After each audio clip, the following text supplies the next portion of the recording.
Hello everyone, welcome back to my channel. Last part में हमने देखा था कि किस तरह संगजुंग अपनी जान बचा लेता है और वो स्पून को फाइंड कर लेता है। उसके बाद वो तायंग के घर आता है और उसके फादर को कहता है मुझे आपसे एक फेवर चाहिए, आप मुझे एक दफा मील खाने दो अपने घर पे। उसका फादर इस बात पे मान जाता है क्योंकि वो उसे कहता है कि उसके बाद में आपको कभी नजर नहीं आऊंगा। एंड देन फ्रेंड सीन यहाँ पर तायंग पे शिफ्ट होता है, जो बहुत ज्यादा इस बात से परेशान होता है कि उसकी वजह से संगजुंग की जान जा सकती है। वो बहुत ज्यादा डिस्टर्ब दिखाई दे रहा होता है और गिल्टी फील कर रहा होता है। वो बॉडी गार्ड को कहता है कि कार को टर्न करो, तो वो कहता है हम ब्रिज पे हैं, मैं कार को टर्न नहीं कर सकता हूँ। अब वो साइड पे कार लगाता है तो यहाँ पर हम तायंग को देखते हैं जो अपनी कार से निकलता है और रोड पर भागने लग जाता है। सीन दोबारा से संगजुंग पे शिफ्ट होता है और यहाँ हम देखते हैं कि उसके लिए मील सर्व कर दिया गया होता है। वो अपना स्पून निकालता है और उसके बाद वो खाना खाने लग जाता है। अब वो कुछ बाइट से लेता है तो यहाँ पर हमें तायंग का दिखाया जाता है कि वो भागते भागते एकदम से रुक जाता है और एक कार उसकी ओर बढ़ने लग जाती है। And then friend scene shift होता है और हमें जूही का दिखाया जाता है। वो उस इंसिडेंट से बहुत ज्यादा गुस्से में होती है और उसने तायंग से क्वेश्चनिंग करनी होती है कि उसने संगजुंग के साथ ऐसा क्यों किया है, क्योंकि वो दोनों एक दूसरे को जानते हैं। अब वो उसके घर पर आती है और अपने आप को तायंग की फियांसी बताती है और उसके बाद हम देखते हैं कि खाना खाने के बाद संगजुंग सोच रहा होता है कि शायद इस स्पून ने असर दिखा दिया होगा, बट वो उसके फादर को देखता है। वो उसे कहता है कि अगर तुमने खा लिया है तो अब तुम उठ जाओ। उसे लगता है कि शायद स्पून का कोई मैजिक नहीं हुआ है। फिर वो उसे डैड कहता है। इस बात पे उसका फादर कहता है कि तुम मुझे डैड क्यों बुला रहे हो। अब संगजुंग को ये लगता है कि शायद ये सब कुछ झूठ था। वो उठ के जाने लगता है तो सामने से हम क्या देखते हैं कि जूही आती है और जूही संगजुंग को तायंग बुला रही होती है और आके उसे जोर से थप्पड़ लगाती है। संगजुंग तो बहुत ज्यादा हैरान हो जाता है कि उसने उसे अभी तायंग बोला। फिर वो उसे पूछती है कि तुमने संगजुंग के साथ ऐसा क्यों किया, मैंने खुद तुम्हें देखा था कि तुम उसे पैसे दे रहे थे। इतने में हम देखते हैं कि उसका फादर पीछे से उठ के आता है और कहता है कि जूही तुम्हें क्या हुआ है, तुमने इसे थप्पड़ क्यों मारे हैं, मेरे बेटे ने क्या किया है। अब यहाँ पर संगजुंग को कंफर्म हो जाता है कि उसके स्पून ने मैजिक कर दिया है। वो बहुत ज्यादा हैप्पी होता है और इतने में हम देखते हैं कि तायंग की स्टेप मॉम आकर बताती है कि पुलिस वाले आए हैं। अब पुलिस वाले अंदर आते हैं और तायंग के फादर को कहते हैं कि संगजुंग मिसिंग है और आपके बेटे को उसके साथ लास्ट टाइम देखा गया था झगड़ा करते हुए। अब यहाँ पर उसका फादर जल्दी से लॉयर को बुलवाता है। यहाँ पर जूही भी बहुत परेशान हो जाती है कि संगजुंग कहाँ हो सकता है, वो क्यों मिसिंग है। एंड देन फ्रेंड्स अब यहाँ पर हम देखते हैं कि संगजुंग से, जो कि अब तायंग बन चुका है, उससे इन्वेस्टिगेशन हो रही होती है संगजुंग के बारे में। गाइस अभी इनकी लाइफ चेंज हो चुकी है और संगजुंग असल में तायंग बन चुका है। तो अब रिच वाले कैरेक्टर को हम तायंग ही लाएंगे और यहाँ पे अब तायंग से इन्वेस्टिगेशन हो रही होती है कि संगजुंग से तुम्हारा लास्ट में फाइट क्यों हो रही थी। फिर वो उसे वो वीडियो क्लिप दिखाते हैं। अब यहाँ पर तायंग वो वीडियो क्लिप देखता है जिसमें अब उससे समझ आ जाती है कि किस तरह तायंग जो उसकी जान बचा रहा था वो एक्चुअल में अब ब्रिज पर लटका हुआ होता है और उसकी जगह पर संगजुंग उसकी जान बचा रहा होता है। वो ये क्लिप देख के बहुत जोर जोर से हंसने लग जाता है। एंड देन फ्रेंड्स अब हमें यहाँ ब्रिज का सीन दिखाया जाता है जहाँ पर सारी रेस्क्यू टीम संगजुंग की तलाश कर रहे होते हैं। यहाँ पुलिस स्टेशन पे भी उसकी फैमिली बहुत ज्यादा वरी हो रही होती है कि उसका बेटा कहाँ हो सकता है। इतने में तायंग से इन्वेस्टिगेशन हो जाती है। वो बाहर आता है तो उसकी नजर आगे बढ़ती है और उसे पूछने लग जाती है कि आखिर हमारा बेटा कहाँ है, लास्ट टाइम तुम्हें संगजुंग के साथ थे, तुम उससे लड़ रहे थे। तायंग ये देखकर बहुत ज्यादा हैरान हो जाता है कि ये मेरे पेरेंट्स हैं और ये लोग वरी किसके लिए हो रहे हैं। वो ने अपने लिए इस वरी देख बहुत परेशान हो जाता है। उसकी मॉम बहुत ज्यादा रोने लग जाती है, बट यहाँ पर लॉयर उसे आगे ले जाता है और इसकी मॉम पीछे रोती ही रह जाती है। अब यहाँ हम देखते हैं कि जब तायंग बाहर आता है तो उसका बॉडीगार्ड उसके पास आके खड़ा होता है और उससे पूछता है कि आप थोड़ी देर पहले कार में से जंप कर गए थे, आप कहाँ गए थे, आपका कुछ पता नहीं चला। अब यहाँ पर तायंग उसे कहता है कि मुझे एक दफा अपना फोन दो। अब वो उसे अपना सेल फोन देता है और यहाँ हम देखते हैं कि संगजुंग तायंग के नंबर पर कॉल लगाता है और उसका फोन कहीं गिरा हुआ होता है और हम देखते हैं कि और वो कॉल कोई पिक कर लेता है, बट वो आगे से जवाब नहीं देता है। संगजुंग उसे बोलता रहता है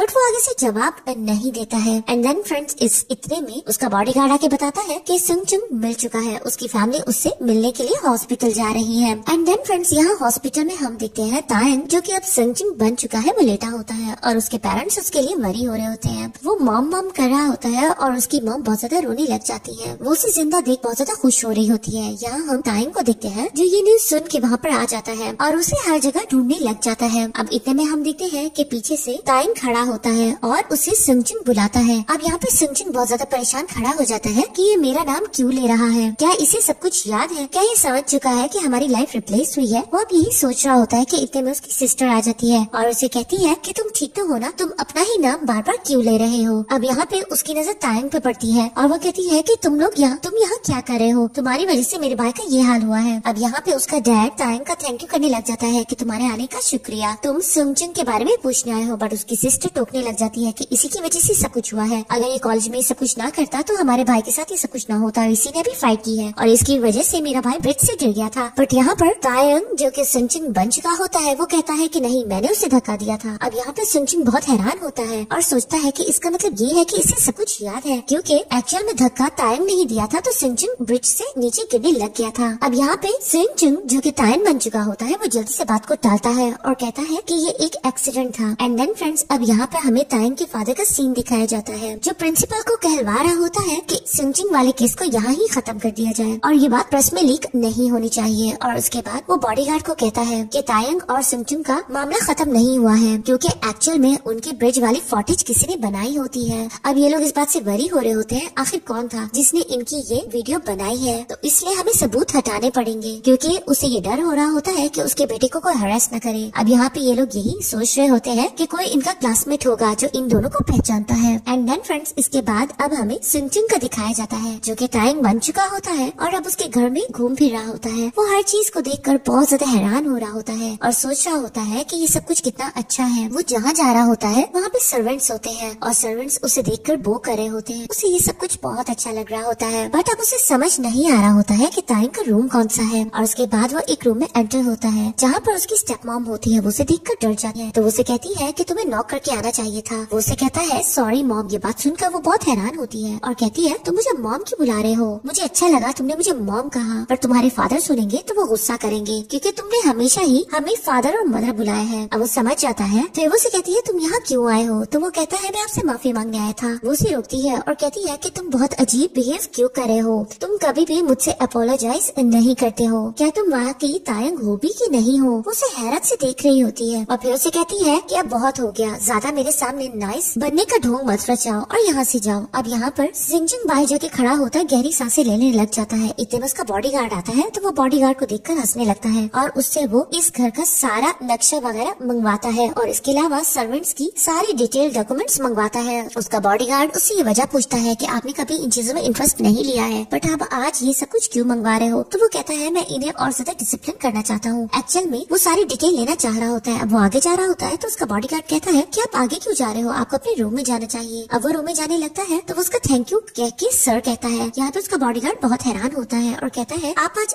अजीब बिहेव कर रहे हो, आप सर थैंक यू नॉर्मली नहीं बोलते हो, आप एक डिफरेंट पर्सन लग रहे हो। तो वो कहता है हाँ मैं एक डिफरेंट पर्सन बनना चाहता हूँ और मैं आज से अच्छा बिहेव करूंगा। और फिर वो अंदर चला जाता है। यहाँ उसका बॉडीगार्ड भी हैरान होता है और सोचता है कि शायद आज का दिन बहुत ज्यादा टफ था इसलिए इस तरह का बिहेव कर रहे हैं। अब यहाँ पर हम सुंगजुन को देखते हैं जो तायंग का रूम देखकर बहुत ज्यादा हैरान हो जाता है। वो उसकी वार्डरोब चेक कर रहा होता है और हर चीज को देखकर बहुत एक्साइटेड हो रहा होता है। हर चीज बहुत टॉप क्लास की होती है। एंड देन फ्रेंड्स, वहाँ वो अपनी पिक्चर लगे देखकर बहुत हैरान होता है। फिर उसे याद आता है कि मिस्टीरियस ग्रैनी ने उसे कहा था कि हर चीज चेंज हो जाएगी, सिर्फ चेंज नहीं होगे तो तुम चेंज नहीं होगे। अब वो यहाँ देखता है कि तायंग की रिप्लेस में हर जगह उसकी पिक्चर होती है और वो बहुत ज्यादा अपनी पिक्चर्स देखकर खुश हो रहा होता है। अब वो स्पून को देखने लग जाता है और यहाँ पर वो देखता है कि स्पून में 30 से 29 राइट कर दिया जाता है और उसे याद आता है कि उसे ग्रैनी ने कहा था कि तुम्हें 3 दफा चांसेस मिलेंगे अपनी लाइफ चेंज करने के, एक मंथ के बाद, एक ईयर के बाद और एक 10 साल के बाद। ये तुम्हारा डिसीजन होगा, तुम जब अपनी लाइफ को वापस से रिटर्न करो या ना करो। तो वो सोचता है कि अब मेरे पास सिर्फ 29 डेज है। वो बहुत ज्यादा उस स्पून को देखकर खुश होता है और एक्साइटेड होता है। And then friends, next day हम देखते हैं कि सुंगजुन जब स्कूल पहुंचता है तो हर कोई उसे यही प्रोटोकॉल तायंग वाला दे रहा होता है। वो बहुत ज्यादा खुश होता है और यहाँ पर हम देखते हैं जूही उसे देखकर मूड ऑफ करके जाने लगती है। तो जैंग यहाँ पर कहने लगता है कि ये यूवी टेलीविजन के प्रेसिडेंट की बेटी है, ये बहुत ज्यादा नखरे दिखाती है, इसका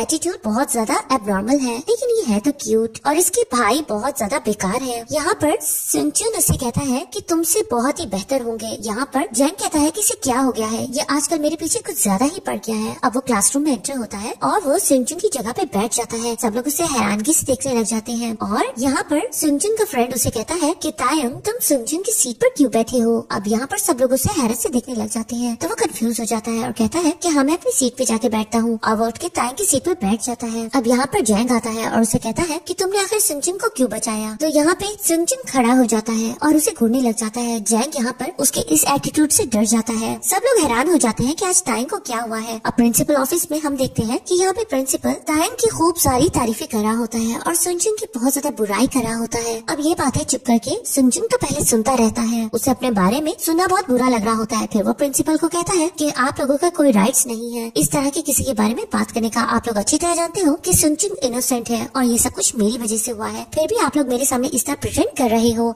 आप लोगों ने उसे किक आउट करने का फैसला कर लिया है स्कूल से, जबकि आप लोगों ने फैक्ट्स को सही तरह से नहीं देखा है। आप लोग डिजर्व नहीं करते हो टीच करना। अब वो जाने लगता है तो यहाँ पे सुनजुन उसे अपने फादर का ड्रामा दे देता है प्रिंसिपल को और ये सुना के चला जाता है कि आप लोगों को ऑनेस्टी से काम लेना चाहिए और वो बाहर चला जाता है। सीन शिफ्ट होता है और यहाँ हम जैंग को देखते हैं जो उन फ्रेंड्स को सुनजुन के मार रहा होता है जिन्होंने तायंग को बताया था कि तुम सुनजुन के सीट पर बैठ गए हो। अब वो इस बात से बेचारे मार खा रहे होते हैं। जैंग को बहुत गुस्सा आता है कि तुम लोगों ने उसे ये बात क्यों कही, क्योंकि तुम्हारी वजह से तायंग ने मुझे घूरा था। अब यहाँ पे हम देखते हैं जैंग को पीछे से मार पड़ती है, वो और कोई नहीं बल्कि सुनजुन होता है। तो यहाँ पे जैंग की हिम्मत नहीं होती है कि उसके आगे कुछ करे, क्योंकि उसे तो यही लगता है कि ये तायंग है। बट यहाँ पर सुनजुन को तो मौका मिल जाता है अपना बदला लेने का। अब वो दोबारा से उसके फ्रेंड्स को मारा होता है तो यहाँ पे तायंग उसे जोर जोर से मारने लग जाता है। तो जैंग को गुस्सा आता है, वो उस पर हमला करने लगता है। बट यहाँ पर सुनजुन उसे कान से उठाता है और उसे कहता है कि दोबारा अगर तुमने किसी को भी हर्ट करने की कोशिश की तो मैं तुम्हारे साथ ऐसा करूंगा, ताकि तुम्हें भी पता चले किसी को हर्ट करना कैसा होता है। यहाँ पर अब वो सुनजुन के फ्रेंड्स को कहता है कि मेरे नंबर को सेव कर लो और अगर ये दोबारा तुम लोगों को तंग करे तो मुझे फौरन कॉल करके बताना, मैं खुद इसके पास पूछने आ जाऊंगा। वो दोनों बहुत खुश होते हैं और उसके बाद वो उन तीनों को घूर के और वहाँ से उन तीनों को धमका के चला जाता है। जाते हुए वो सोच रहा होता है कि जैंग ये तो सिर्फ शुरुआत है, देखो मैं तुम्हारे साथ करता क्या हूँ। और इतने में हम देखते हैं कि सामने से जूही आती है और वो कहती है कि तायंग मैंने तुमसे बहुत जरूरी बात करनी है। वो उसे साइड पे लेके जाती है और उसे कहती है कि मैंने कन्वीनियंस स्टोर से देखा था, मैं और सुनजुन वहाँ काम करती है, मैं वहाँ पार्ट टाइमर हूँ और मैंने तुम्हें देखा था, तुम उसे खुद से पैसे दे रहे थे। अब यहाँ पर सुनजुन उसे कहता है कि कितनी अजीब बात है,